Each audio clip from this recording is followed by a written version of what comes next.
All right, what's up, crew? Welcome to another episode of TWC Talks.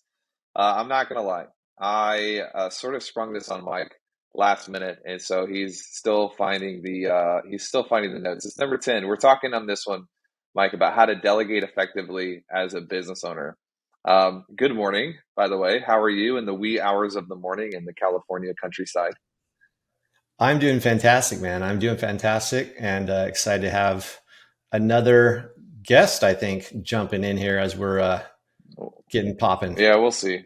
Who cares? We'll see if he can make it, and if he can't, then he won't. So, we talk a lot inside of our communities about team. I think that if you look at, and I want to know about you as well on this, but if you look at my number one, number two, and number three, maybe top mistakes in my career over the last 10 years, I think number one would be people, number two would be people, and number three would be people.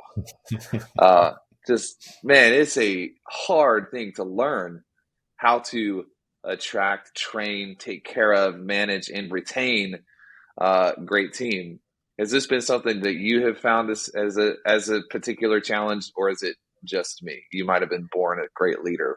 I don't No, know. no, no. Definitely not just you, man. Definitely not just you. I mean, it's I don't know if this comes off right, but I've found that when it comes to, hiring people, it's a lot like the dating game. When you're first getting started out, every person you meet seems, oh, this is really cool, this and that. But if you've been in the game for a while, you start to pick up on the nuances of what people say, what they do, even subtleties of how they look at you, how they move, their body language, all the things start to kind of come together. You start to see it through the matrix, right?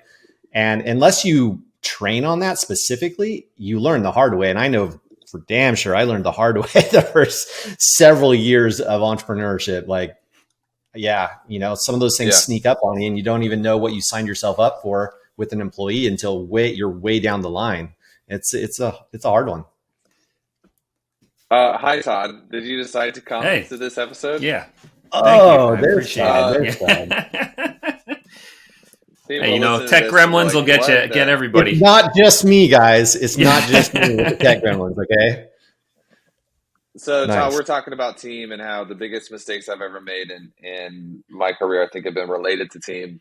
And how big is your team right now, Todd? uh, right now, it's down to one from six, and so that's also sometimes a common theme in MDC. but but it's also about like my mistakes. I think with team were not with the people necessarily, but with myself as a leader, and that's what I've been learning Well, also. that's So I always think the that's case. yeah, yeah, That's always the case. It's always the leader, yeah. and it's either because the leader put the wrong person in the position, or the leader allowed the wrong person to stay in the position that causes typically like team decay. And I'll say this, like Mm, I think that when you look at like, because we do talk about this a lot inside of our programs, especially with our higher tier people, because what will happen is business owners will come in and they'll get on a call either with me or with Mike or with Gabrielle, who's our chief of staff, and she does all of our systems, and she's freaking brilliant and knows people like the back of her hand. And they'll talk with one of us, and they'll say something like this: "Yeah, I'm spending all of this money on all of this team, and I feel like I'm still doing everything myself." And we're like, okay, well, why are you paying the people? Why are you paying people? And so, and it's classic. This is a classic. We're an entrepreneur. Well, I call it double payment.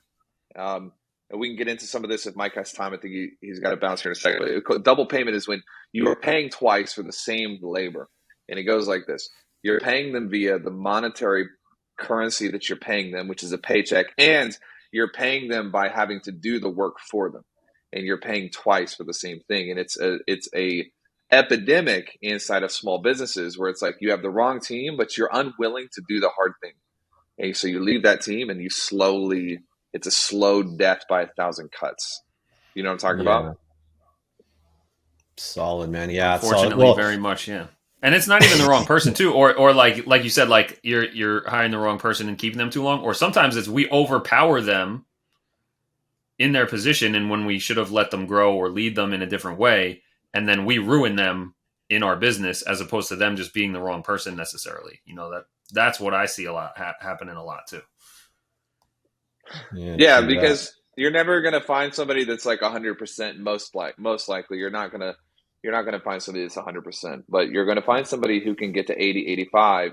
Sometimes you can find somebody who's 100%. But when you have like a hardcore, like let's look at Elon or Steve Jobs or some of these like just legendary founders, man, the reality is at their one thing, you're not going to find somebody who can do 100%, but you can find people who are better than you at the things you don't like, you don't enjoy.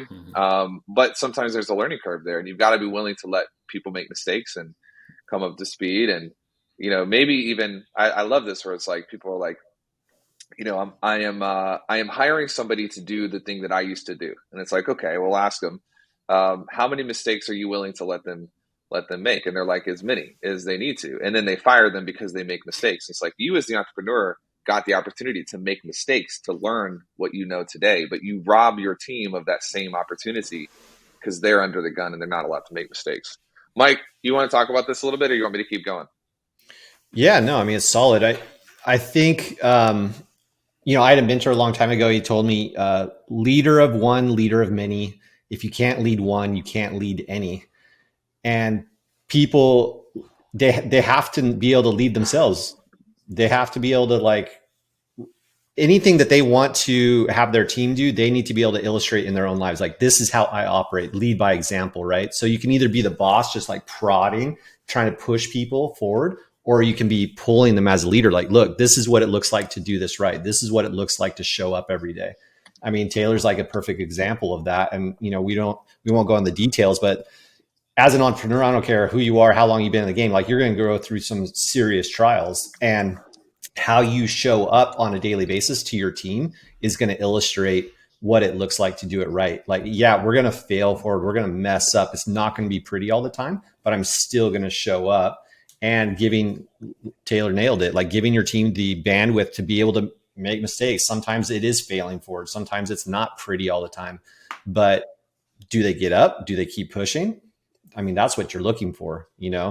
We talked about this with a member at the last big fly-in that we did in January, and talking about A players, and he's like, well, I don't know if my team's an A player or not. And Taylor and I looked at each other like, you already know the answer then. Like, you either know or like, there's no guessing there. If you have A players or not. And yeah, you have to lead by example, but then you also have to be able to identify when people are truly of caliber that you're looking for or not, and be okay with that. And either they stay on, like we see far too often, where they just kind of hope that they'll someday catch up, and then other times that are not. And I know Taylor's been known to be a little bit faster on that, but I think that's what it takes. You have to be willing to make decisive decisions. I have models. I know, shocker, believe it or not. I have frameworks that I use to make decisions on team, because I believe that sometimes if you don't have you need to be quantitative, not all qualitative, because sometimes, what I don't want to happen is I wake up in a bad mood, somebody made a mistake, and it's like, you're done. I think that that's more of a risk for me than the alternative, which is like leaving people too long. So I have built models inside of this business, and Gabriel knows them really well. Mike, you're starting to kind of grab those and run with them as well. But one of those models is, if I am stuck with this person for 10 years and I cannot get rid of them, would I still feel great about hiring them? And it's amazing how much this will save you, because most of the time you're like, well, I don't really know. Okay, well then like, just push pause on it.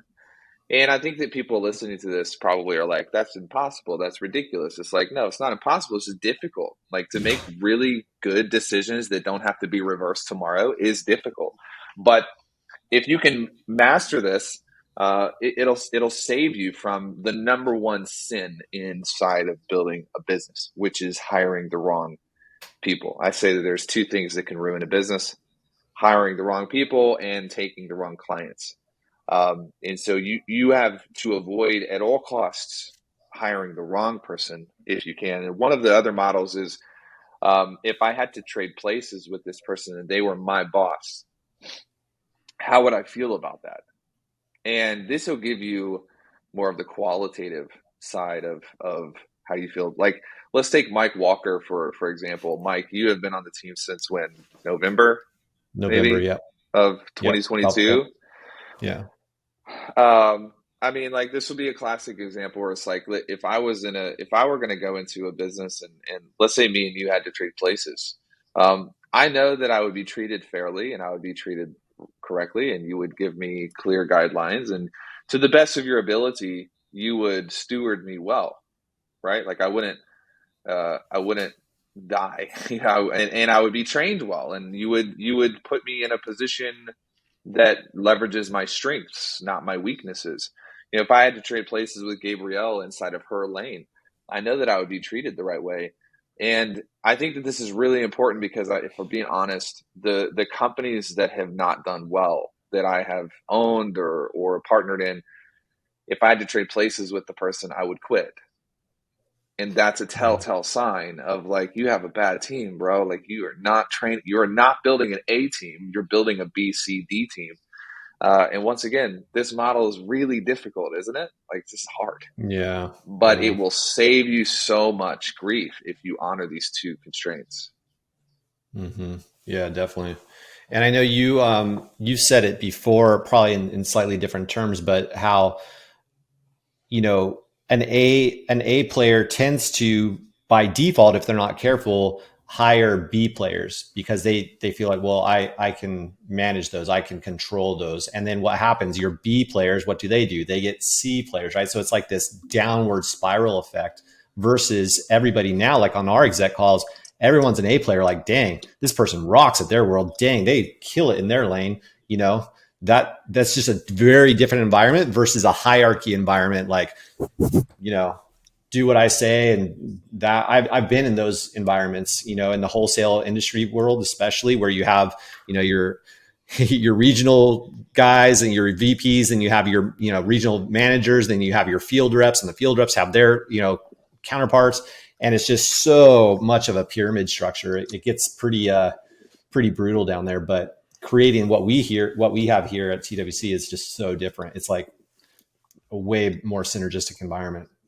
Let me play audience Yeah. member here and throw some questions at you guys as it comes up. Like, so when you talk about A players like this, it sounds like that means when I hire a person, then tomorrow they're going to take over and be 100% in their lane and like superstar, rock star, as opposed to like, is that, number one, is that the reality? And number two, if it's not, like, what does it look like? Like, what is an A player in terms of like the skill set of the job versus the person that they are?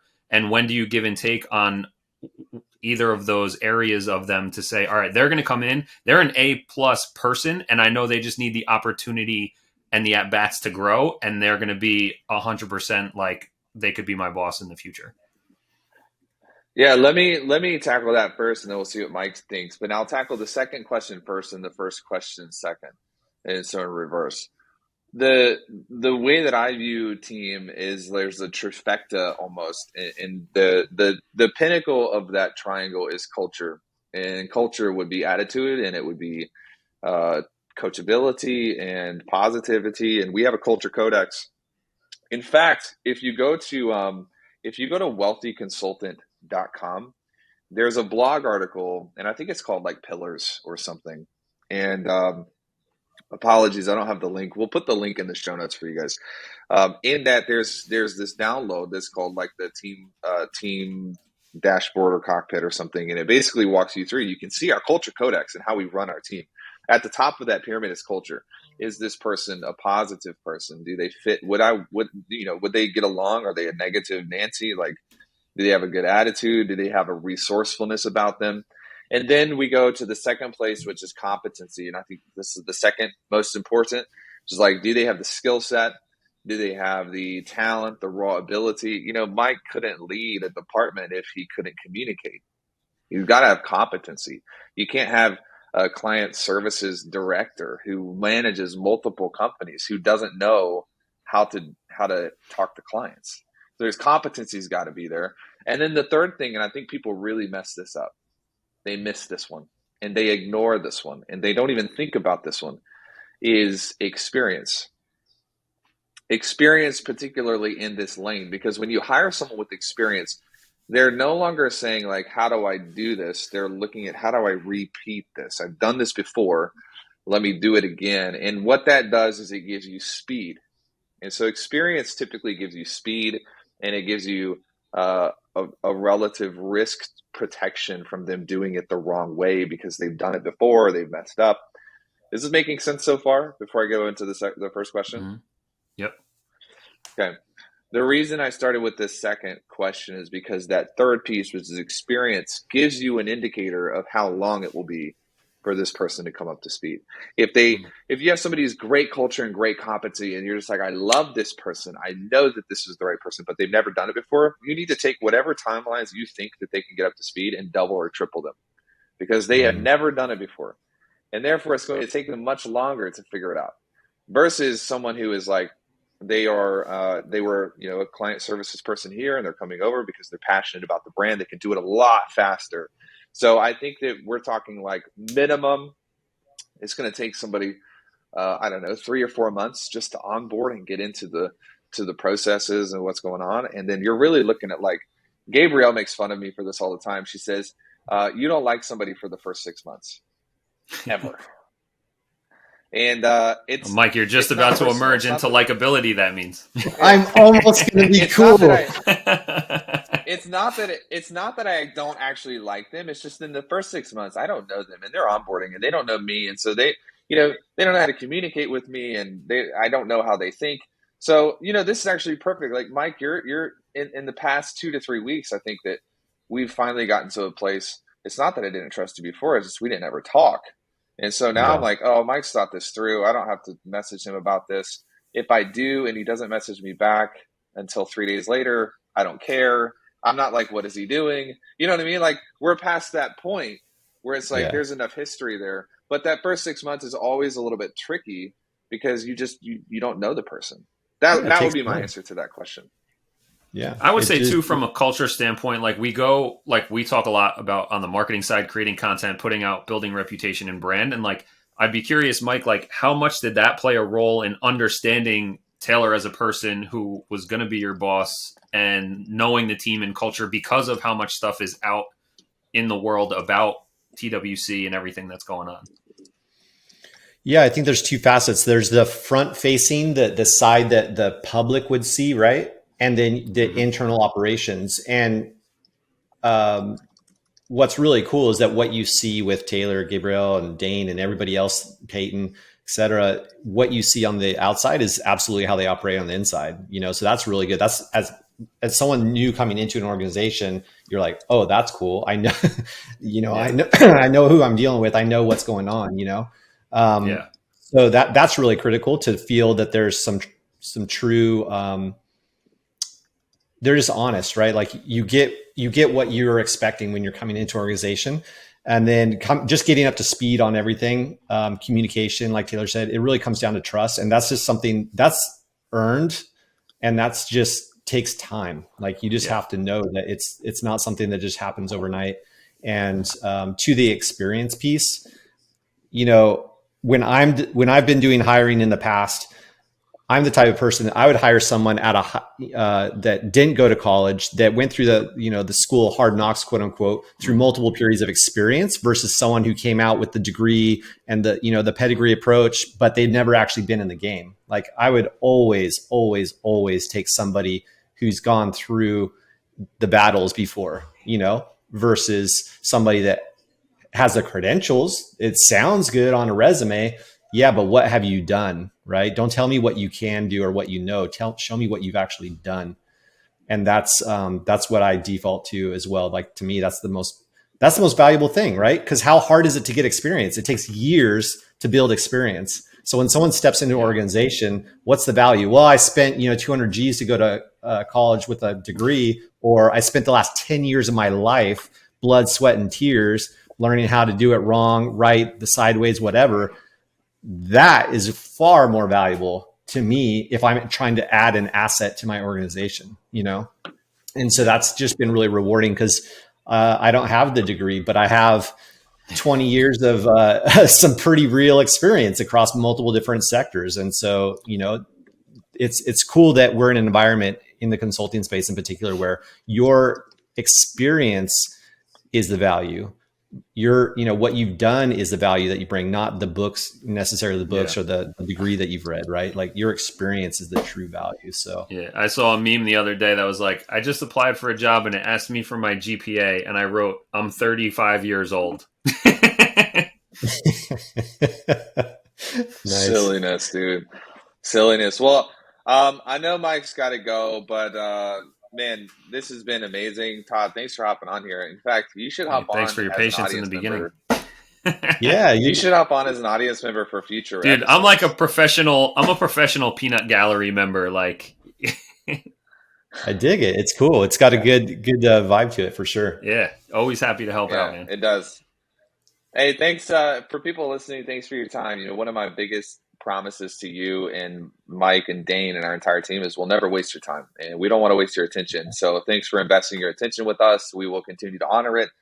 Do us a favor if you don't mind, and just repay that commitment by leaving a review on podcast app or Spotify. Those go a long way. So thanks for being here, and we'll see you next week.